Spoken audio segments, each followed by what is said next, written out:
सभापती सुप्रियाताई सुळे यांनी आपलं मनोगत व्यक्त करावं असं त्यांना विनंती करतो। नमस्कार आदरणीय पवार साहेब, शिवसेनेचे खासदार, आदरणीय आमच्या सगळ्यांचेच पार्लमेंटमधले मार्गदर्शक राऊत साहेब, काँग्रेस पक्षाचे वरिष्ठ नेते, आमचे महाराष्ट्रातले मार्गदर्शक बाळासाहेब थोरात, व्यासपीठावरील सर्वच मान्यवर उपस्थित बंधू आणि भगिनींनो, पुढची 3 महत्त्वाची भाषणं आपल्याला ऐकायची आहेत, त्याच्यामुळे आपला फार वेळ घेणार नाही।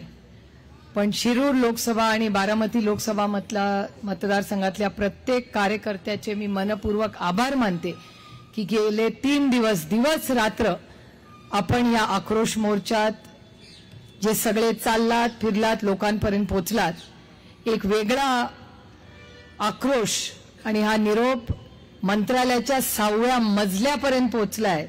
त्याच्यामुळे ह्याचं सगळ्यात मोठं यश आणि पोचपावती म्हणजे या राज्याचे माननीय मुख्यमंत्री हे पहिल्यांदा शिरूर लोकसभामध्ये येत आहेत, ह्याच्याच आपल्याला यश मिळालेलं आहे। आता ते मला काय माहिती नाही, पण ते रिझल्टच्या दिवशी त्यांना कळेलच। त्याच्यामुळे आता अतिथी देवो भव, मला नेहमी सगळे विचारतात तुमच्या मतदारसंघात लोक येतात, मी म्हणते माझ्यावर जी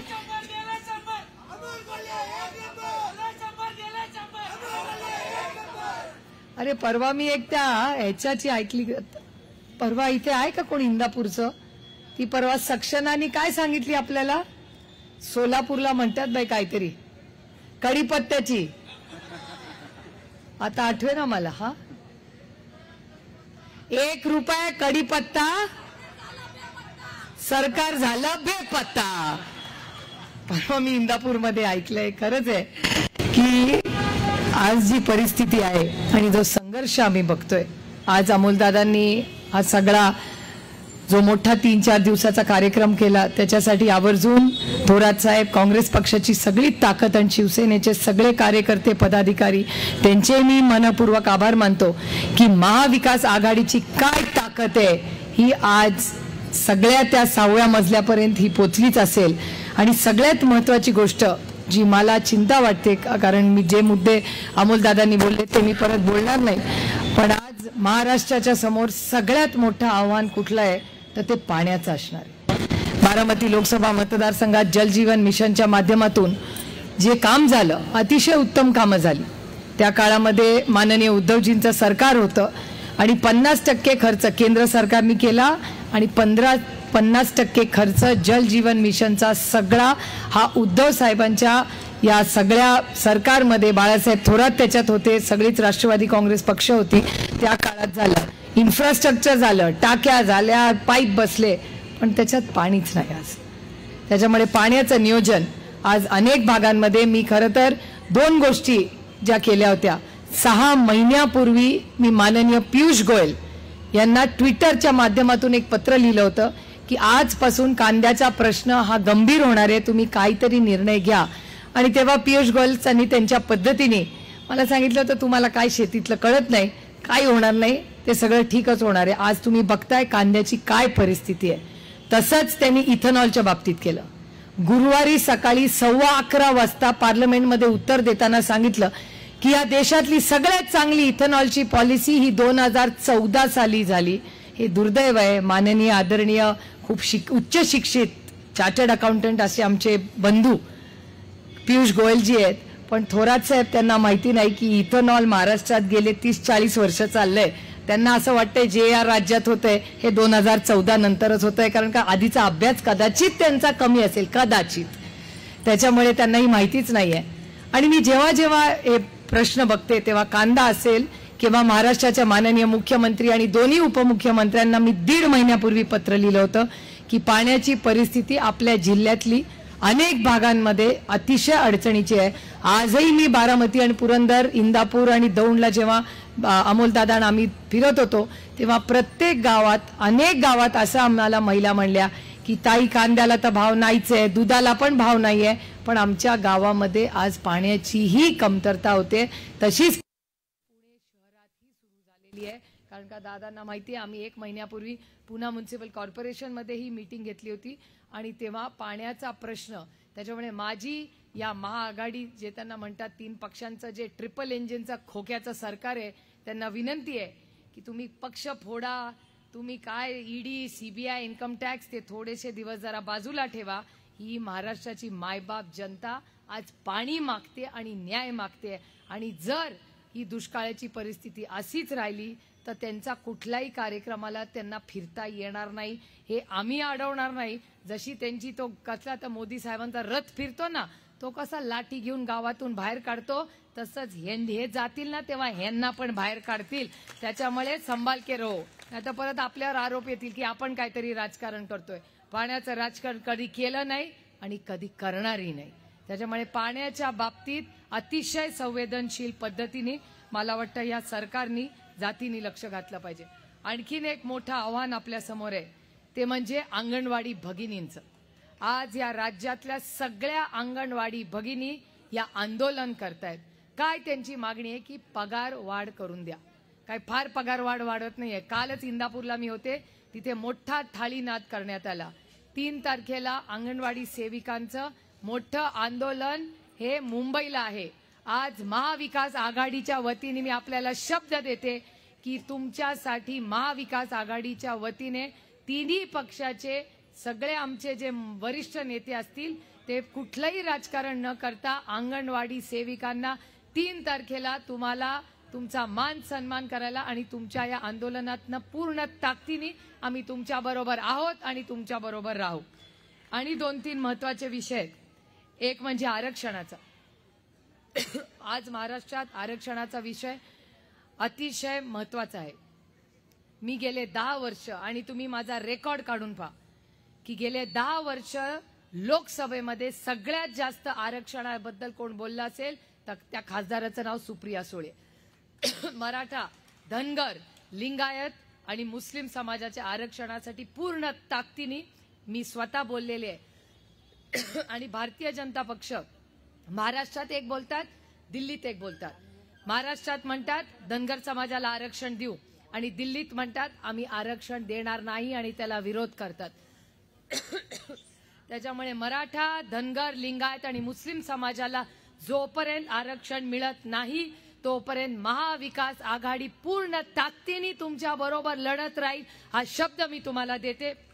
त्याचबरोबर एक छोटा मुद्दा म्हणून माझं भाषण संपवते की आज काँग्रेसचे सगळे वरिष्ठ नेते आहेत. राष्ट्रवादी काँग्रेस पक्ष आणि काँग्रेस हे एकाच आईची 2 मुलं आहेत. काही कारणामुळे वेगळे झाले, पण आम्ही विचार सोडला नाही. आणि मी जेव्हा जेव्हा विचार करते, आपण एक विचारधारेने काम करतो. आणि बाळासाहेबांचंही काँग्रेसवर प्रेम होतं हे विसरून चालणार नाही. मला अजूनही आठवतं प्रतिभाताई पाटलांचं इलेक्शन असू दे किंवा प्रणब मुखर्जी साहेबांचं इलेक्शन असू दे, दोन्ही वेळा बाळासाहेब ठाकरेंनी काँग्रेसच्या उमेदवाराला प्रेसिडेंट ऑफ इंडिया म्हणून साथ दिलेली आहे. हे काँग्रेस पक्ष आणि राष्ट्रवादी हे शिवसेनेचे उपकार कधीही विसरणार नाही. आणि मी जेव्हा विचार करते की हे नेहमी पार्लमेंटमध्ये आम्हाला सुनवतात की 70 साल में तुमने क्या किया. आपण जरा विचार करूया. एका बाजूला काँग्रेस, एका बाजूला भारतीय जनता पक्ष. आदरणीय अरे तो जुमला तो वेगळा विषय, ती भ्रष्ट जुमला पार्टीचे 15 लाख त्याचा हिशोब करते मी नंतर. आपण विचार करूया सगळे की एका बाजूला काँग्रेस, दुसऱ्या बाजूला भारतीय जनता पक्ष. मला खरं सांगा, माझे आई वडील पुण्यात शिकलेले आहेत, त्यांच्या सगळ्या गोष्टी मी ऐकलेल्या आहेत. या राज्यामध्ये किंवा या तुमच्या पुण्याचाच हिशोब घेऊ फक्त, पुण्यामध्ये वीज कोणी आणली हो, काँग्रेसनी का भारतीय जनता पक्षाने? शाळा कोणी आणल्या? कॉलेजेस कोणी काढली? हॉस्पिटल कोणी काढली? कारखाने कोणी काढले? आयटी कोणी आणली? काँग्रेसच ना, काँग्रेसमध्येच होते तेव्हा. पुण्यामध्ये सगळे मोठे ब्रिज कोणी बांधले? काँग्रेस आणि राष्ट्रवादीचं एकत्र होतं तेव्हा. रस्ते मोठे कोणी केले? फोन कोणी आणला हो? व्हॉट्सअप कोणी आणलं? इंस्टाग्राम कोणी आणलं? बँका कोणी काढल्या? आपली पीडीसीसी इथेच आहे. आता चालवणारे जरा बिरकटले, पण काढली आहे काँग्रेस पक्षाने. त्याच्यामुळे 60 वर्षात काय केलं जे विचारतात ना मला, त्यांना मी अभिमानाने सांगते, हो, हा प्रश्न विचारायचा अधिकार तुम्हाला जे लिहायला वाचायला शिकला ना, ते काँग्रेस पक्षाची देण आहे, म्हणून तुम्ही शिकलाय. त्याच्यामुळे किसी और को सुनाव, जरा कॉलेज, शाळा, उद्योगपती काढून दाखवा. आम्ही यांच्यासारखं प्रायव्हेटायझेशन नाही. आणि अंगणवाडी भगिनींनो, काल इंदापूरमध्ये जोरात हवा चालली होती, जरा काळजी करा. कारण अमोल दादांना मला तुमच्यापैकी काही महिलांनी असं सांगितलं की आता अंगणवाडींचंही खाजगीकरण करायचा घाट हे सरकार करतंय.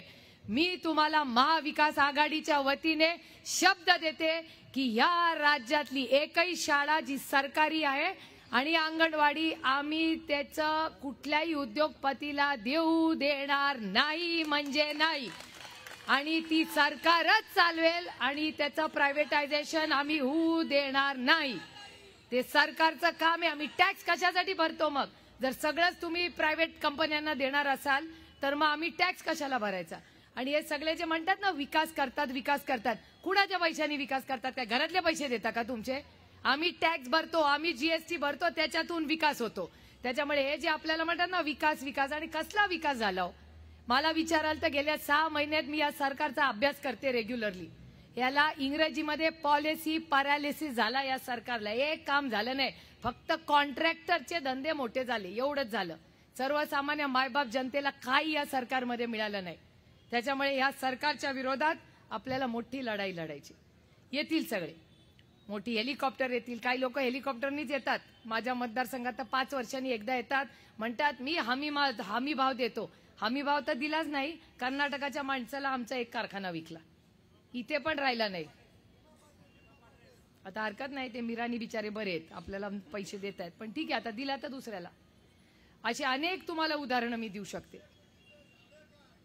आता ते राऊत साहेब सांगतील. राऊत साहेबांनी सगळा त्याचा अभ्यास केलेला आहे, त्याच्यामुळे तो विषय मी राऊत साहेबांसाठी ठेवते. पण ही गोष्ट आता ते तुम्ही नंतर वेगळं बघून सांगा. कुठले कुठले बंगले, अनेक तालुक्यांमध्ये मोठे मोठे बंगले चालले. आता ते नाही हिशोब काढत मी आता. पण हा सगळा जो संघर्षाचा काळ आहे, अरे संघर्षामध्ये वेगळी गंमत आहे हो. कारण का शेवटी आपण कशासाठी सत्तेत असतो?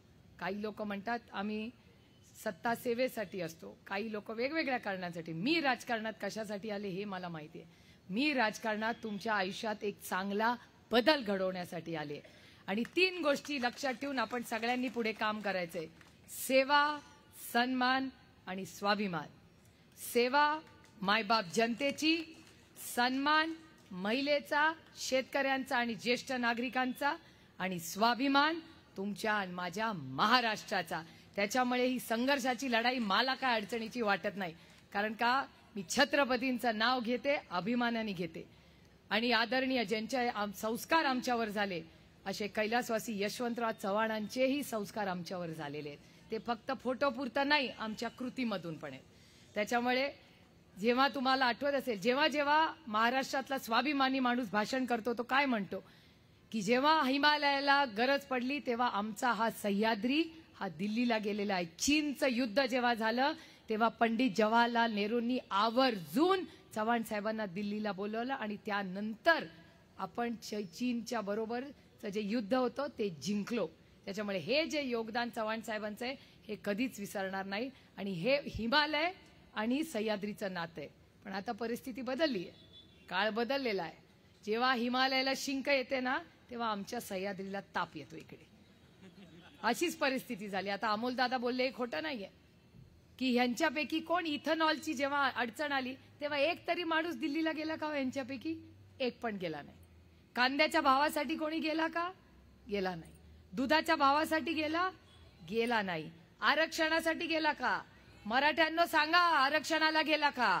धनगर समाज सांगा, तुमच्या आरक्षणासाठी गेला का? लिंगायत का मुस्लिम, कुणाच्या समाजासाठी हे गेले? हे फक्त स्वतःच्या स्वार्थासाठी जातात.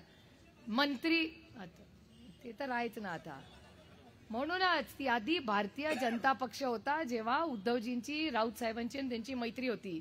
आता त्यांचं नाव बदललेलं आहे. ते भारतीय जनता पक्ष नाही, ती भ्रष्ट जुमला पार्टी झालेली आहे. हा आरोप आहे माझा त्यांच्यावर. ते भ्रष्ट आहेत, ते जुमलेबाज आहेत आणि त्यांचा पक्ष आहे. आणि हे मी ताठ मानेने का बोलू शकते? कारण का माझे विरोधक पण म्हणतात की सुप्रिया सुले की सबसे बड़ी ताकत उसकी ईमानदारी है. त्याच्यामुळे भ्रष्ट जुमला पार्टी माझ्या नादी कधी लागत नाही. मग ते आमचं ऐकलं नाही की आमचं निलंबन करतात. अरे निलंबन करून तर बघा. जर शेतकऱ्याला हमी भाव मागणं ही माझी चूक असेल तर 1 नाही 100 वेळा निलंबन झालं तरी चालेल, पण त्या भ्रष्ट जुमला पार्टीच्या दारात मी जाणार नाही. आणि कधी मी एक स्वाभिमानी मराठी मुलगी आहे. काय सत्तेत कोणी जन्माला येत नाही आणि आयुष्यभर सत्तेत राहण्यासाठी आलो नाही. आम्ही तुमच्या आयुष्यात, आणि एक तुम्हाला सांगते, मी विरोधात असले ना तरी आपली कामं होतात. कारण का आपण सत्तेत असताना लोकांशी चांगलं वागलं ना, विरोधात असलं तरी बिचारा कलेक्टर फोन घेतो आपल्याला. कारण का आपण कधी बदली आणि भानगडी आणि ते असल्या उद्योगाची कामं त्याला कधी सांगितली नाही. आणि त्यालाही माहिती आहे की हिच्या जास्त नादी लागायला नको, कारण का हिनी कधी उलटी सुलटी कामं सांगितली नाही. त्याच्यामुळे प्रशासनाची तुम्ही स्वच्छ राहिला की तेही तुमच्याशी स्वच्छ राहतात. त्याच्यामुळे पुढे काय होईल ते इलेक्शनमध्ये आपल्याला सगळ्यांनाच माहिती. आणि ते आज राऊत साहेब आहेत म्हणून त्यांच्यासमोर सांगते. कारण काय राऊत साहेब ही सगळी लोक बसलेत ना, हे पत्रकार आम्हाला रोज छळतात. कोण किसी सीट लढणार, कोण सीट. मी त्यांना म्हणते तू आम खाऊ, पेड मत गिनो. आमचे रिझल्ट लागल्यावर किती निवडून येतात ह्याचा हिशोब फक्त बघा. कारण का ते म्हणतात 305 40 पार वगैरे, ते त्यांचे डायलॉग आहेत. आम्हाला माहिती आहे आता सर्वे पण आलेला आहे. त्याच्यामुळे सर्वे काय सगळं खोटं बोलत नाही. त्याच्यामुळे सर्वेमध्ये पण आपलं चांगलं आहे आणि रोज गिनती वाढत चालली आहे. त्याच्याचमुळे आता सगळे आपल्याला इलेक्शन कुणासारखं लढायचं, दंगेकरांसारखं लढायचंय. त्याच्यामुळे आपली ही लढाई या ब्रिटिश भ्रष्ट जुमला पार्टी बरोबर आहे. त्यामुळे काय तुम्ही काळजी करू नका. ते येतील, काय सांगतील ऐकायचं, जनाचं करायचं. त्याच्यामुळे माझा विश्वास आहे की आज लोकसभा आहे नंतर, आणि मग नंतर मला आज साहेब पण विचारलं तू काय 10 महिने मुंबईला जाणार नाही असं ऐकलंय. म्हटलं 10 महिने मुंबईला जाणार असं नाही, पण माझा नवरा आणि मुलं मुंबईला राहतात. आता मला आपल्या सगळ्यांनाच इलेक्शनची जबाबदारी आहे. त्याच्यामुळे पहिली लोकसभा, त्याच्यानंतर विधानसभा, या दोन्हीचाच गुलाल घेऊनच आपण सगळ्यांनी आपापल्या घरी जायचं. हा निर्णय आजमध्ये घ्या. ही वज्रमूठची सभा ही सगळीकडे राज्यात होतील. पण मी तुम्हाला विश्वास देते की जर महाराष्ट्राचा स्वाभिमान हा आपल्याला जगवायचा असेल, टिकवायचा असेल, माझं दिल्लीची आणि वैयक्तिक कुणाशी भांडण नाही, पण मी एक स्वाभिमानी मुलगी. आणि जर महाराष्ट्राचा अपमान तुम्ही करणार असाल तो मी तरी सहन करणार नाही. कारण का ज्या भागाची मी लोकप्रतिनिधी आहे ती सगळी छत्रपतींच्या पदस्पर्शाने पावन झालेली ती भूमी आहे. भोर असेल, वेल्हा असेल, पुरंदर असेल, त्या सगळ्या भागांमध्ये आम्हाला अभिमान आहे त्या छत्रपतींचा. त्याच्यामुळे आम्ही एक स्वाभिमानी पक्ष आहोत, स्वाभिमानी आघाडी आहोत. त्याच्यामुळे पूर्ण ताकदीने आम्ही लढू. आणि हे जे शेतकरी विरोधी जे सरकार आहे, हे भ्रष्ट सरकार आहे, त्यांना त्यांची दाळका दाखवायचं काम हा नक्की प्रत्येक मतदार करेल. आज प्रशांत दादा, तुम्ही शिवसेना आणि काँग्रेसच्या वतीने अतिशय उत्तम आज हा जो आक्रोश मोर्चाची सांगता सभा जी केली याबद्दल मी तुमच्या सगळ्या सहकाऱ्यांचे, पदाधिकाऱ्यांचे, आज सकाळी पोलिसनी पण वगैरे थोडीशी काहीतरी गडबड केली, पण ठीक आहे, हम लढेंगे और जीतेंगे.